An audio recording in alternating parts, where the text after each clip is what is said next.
The weather in Guangzhou is very hot. After a week of intense work, I can finally relax and unwind this weekend. High-pressure work and a meager income have left me feeling unsettled about my life. I cannot let life defeat me. I need to manage my emotions in a timely manner. Hello everyone, I'm Zen. I'm 44 years old and work in sales in Guangzhou. The current domestic economic environment is sluggish, and many industries are facing a downturn. We too are under immense pressure in our sales roles. On one hand, I need to do everything I can to boost my sales performance. On the other, I also need to calm down and relieve stress. So I chose a quiet old village where I could relax and let go of the tension that had built up from work. Modern life can place enormous psychological pressure on people due to work, financial concerns, and many other factors. As a result, people may become increasingly irritable, frustrated, and emotionally volatile. If this stress and negativity cannot be released in a healthy way, it can have harmful consequences for both our physical and mental well-being, as well as for society as a whole. I will continue to relieve my stress in a positive, confident, and disciplined way.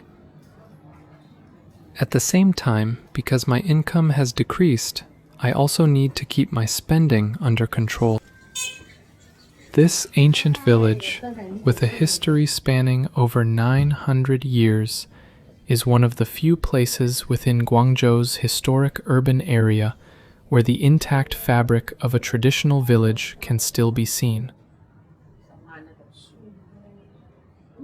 Walking through these narrow alleys feels peaceful and relaxing, while still filled with the everyday warmth and liveliness of ordinary residents. This ancient village is called Pantang, a name that evokes the atmosphere of a traditional Guangzhou water town. In ancient times, the area was originally a vast expanse of low-lying ponds and wetlands to the west of Guangzhou city. It is comfortable and elegant here, free from the excessive commercial atmosphere found in the city.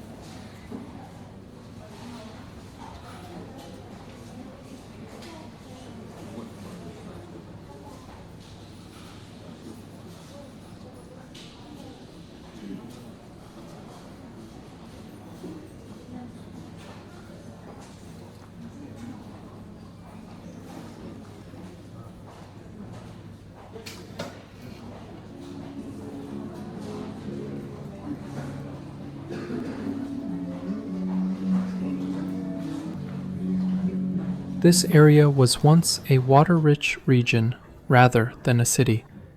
In the past, the villagers' lives were closely intertwined with the water. The village was crisscrossed by numerous waterways and dotted with wharves. Travel, the transport of goods, and even the purchase of daily necessities all relied on these water routes. As late as the early 1950s, boats could still be seen arriving at the wharves to sell rice, firewood, and general merchandise.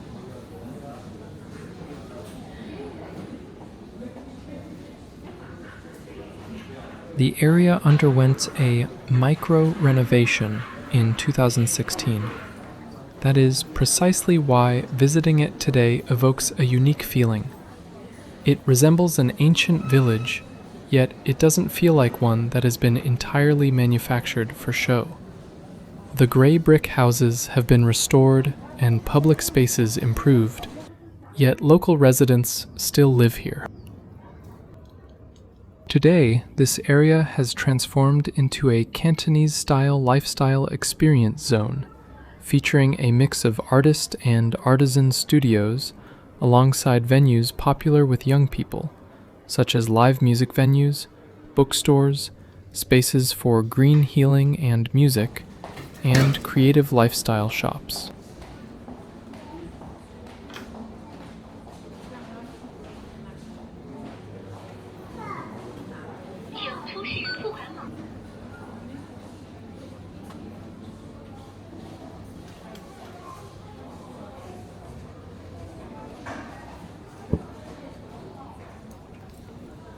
This place attracts many visitors who come to take photos, relax, and go on dates.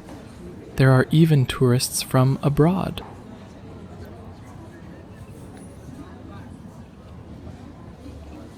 In such a serene and tranquil setting, it is easy to forget life's worries and recharge your energy.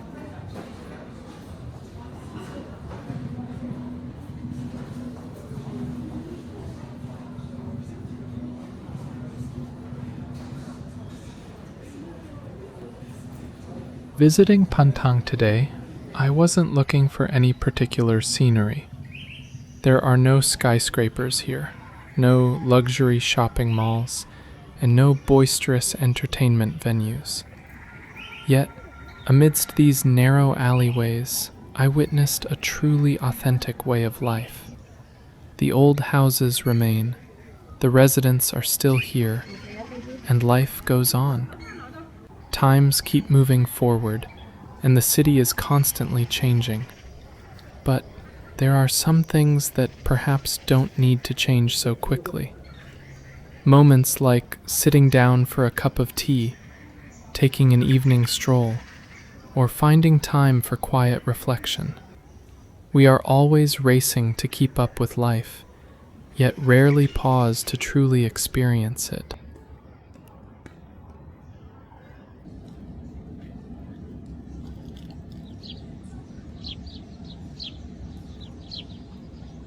Sometimes I feel that what adults truly need isn't a spur-of-the-moment trip.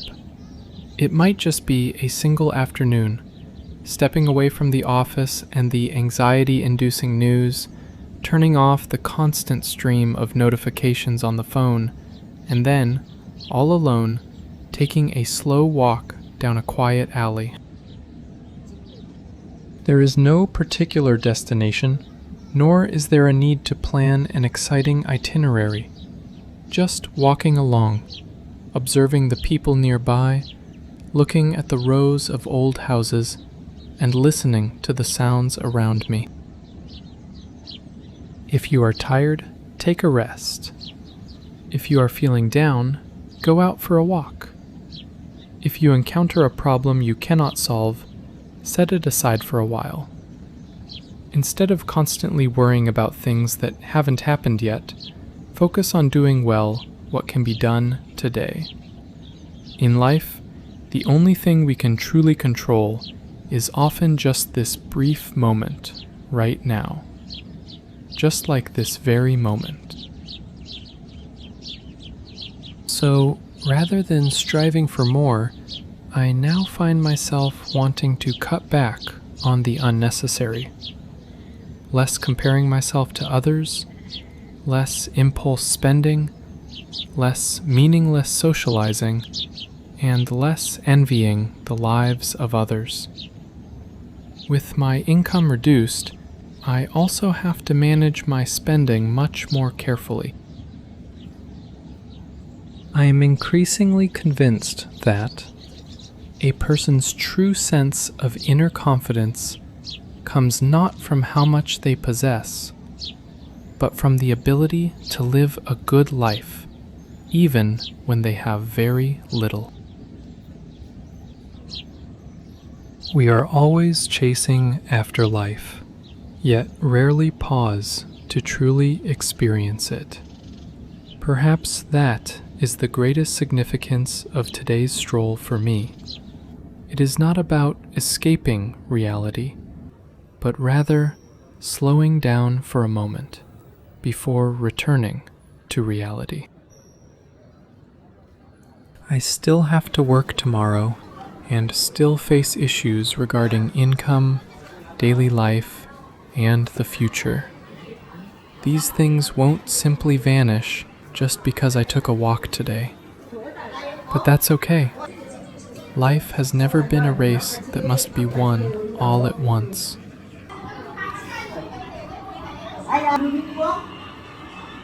This is my life in Guangzhou. If you also love Guangzhou, please follow my channel. Thank you.